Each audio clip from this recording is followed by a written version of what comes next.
Today's morning devotional. Come where the light shines.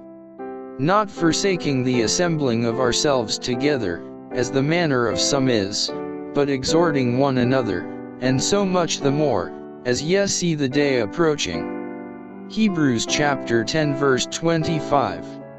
It is no small matter for a family in an unbelieving community to stand as representatives for Jesus, keeping God's law. We are required to be living epistles, known and read of all men. This position involves fearful responsibilities. In order to live in the light, we must come where the light shines.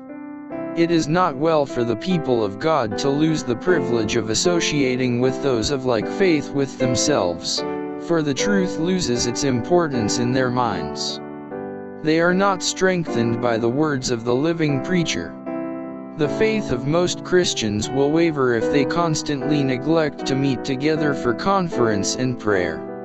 If it were impossible for them to enjoy such religious privileges, then God would send light direct from heaven by His angels, to animate, to cheer, and to bless His scattered people. But He does not propose to work a miracle to sustain the faith of His children. They are required to love the truth enough to make some effort to secure the privileges and blessings vouchsafed them of God. Then they that feared the Lord spake often one to another, and the Lord hearkened, and heard it, and a book of remembrance was written before Him for them that feared the Lord, and that thought upon His name.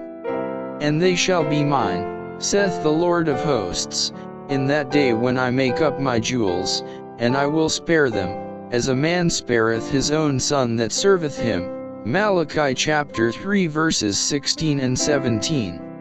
It will pay, then, to improve the privileges within our reach, and even at some sacrifice to assemble with those who fear God and speak for Him.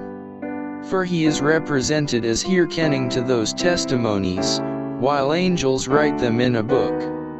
God will remember those who have met together and thought upon His name. They will be as precious jewels in His sight when His wrath shall fall on the shelterless head of the sinner.